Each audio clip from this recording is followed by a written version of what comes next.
Hi everybody and welcome back to Heimler's History. In this lecture we're going to talk about something that thankfully isn't even a hot button issue.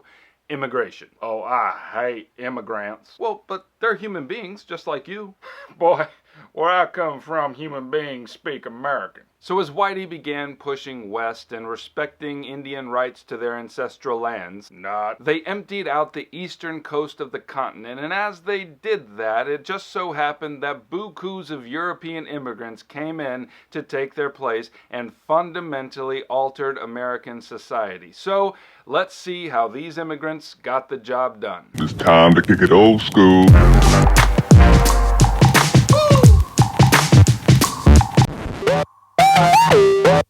Now, there are a lot of reasons for the spike in European immigration during this time. Europe was, frankly, running out of room, and they needed somewhere for all of these surplus people to go. And with the introduction of the steamship, it was much easier, much cheaper, and much faster to make the voyage across the sea into the Americas. But even so, we're only going to focus on two groups of European immigrants during this time, the Irish and the Germans, and we're going to try to figure out why it was that those people in particular came to the American shores. First, the Irish. Now, why in the world would all of these Irish people bunk off from their precious green isle and show up here in America? Well, as it turns out, they needed a snack. People were starving by the millions in Ireland because of what became known as the Irish potato famine. The potato was the chief food staple for most of the Irish poor, and when in the mid-1840s a blight struck the potato crops, about 1/4 of the population died. When you stop to ponder those numbers for a minute, they're enough to make you want to cry. And if you were to travel to Ireland during this time, you would find dead bodies on the side of the road with grass stuffed in their mouths, some kind of desperate final attempt to get something in their bellies. Needless to say, it was very, very bad, and when the Irish arrived on the American shores, they were in large part too poor to push west and settle any farmland, so they remained on the East Coast. And as they did, they crammed themselves into slums and squalid tenements and took whatever jobs they could find, especially the low-wage jobs that the snooty Bostonians and New Yorkers would not lower themselves to do. But as more and more Irish came looking for jobs, the factory owners got wise and realized that these Irish folks would work for much, much less than their typical American counterparts. And so Americans began losing their jobs to low-wage Irish workers. This kind of sounds familiar. And this got many Americans all hot and bothered, and soon there was a huge anti-Irish sentiment brewing. Because not only were the Irish stealing American jobs, but they had committed the unpardonable sin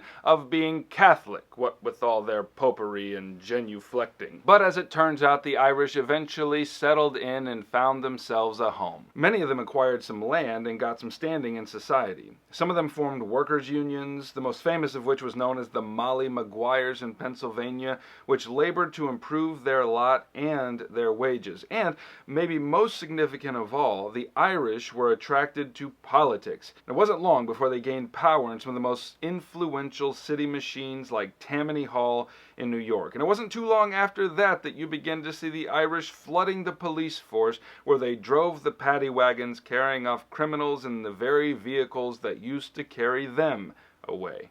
But it was not only the Irish who flooded our shores. Let's not forget about the Germans. Between 1830 and 1860, there were about 1.5 million German immigrants who arrived on the American shores. Now, why did they come? Well, some of them came for the same reasons as the Irish: crop failure and famine. But others, maybe more significant group, came because of political reasons. In 1848, Germans failed to overthrow their tyrannical government and establish a democracy. So they decided to settle in America. And it was these freedom-loving Germans who chafed at the plight of black slaves in the American South and ended up advocating for their freedom in the fevered years leading up to the Civil War. Now, unlike the Irish, many of the Germans had a little bit of money in their pockets, and so they had enough to push west and settle in the interior of the continent and become farmers and ranchers. And it was the Germans that brought several things with them that eventually became staples in American culture. If you've ever fired a rifle,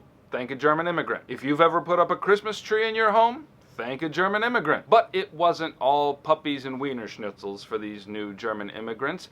Old stock Americans were truly equal opportunity haters. A lot of them had the unfortunate luck to arrive and settle in the old Puritan Northeast. And when they caroused and made merry on the Sabbath and drank prodigious amounts of that amber nectar they called beer, the Germans became a hated population. Okay, so with all of this immigrant rabble pouring onto the American shores, American nativists got a little worried that these immigrants, powerful breeders that they were, would eventually outnumber them and take over the vote of the old stock. Some of these nativists rallied for political action and formed the Order of the Star-Spangled Banner, out of which a new political party was formed, the KnowNothings. And they called themselves the KnowNothings because they were instructed to respond to any outsider who asked about the inner dealings of the party with, "I know nothing." And as it turns out, the party members knew so little that after only a couple of years, it disintegrated. But that's not what's important. What's important is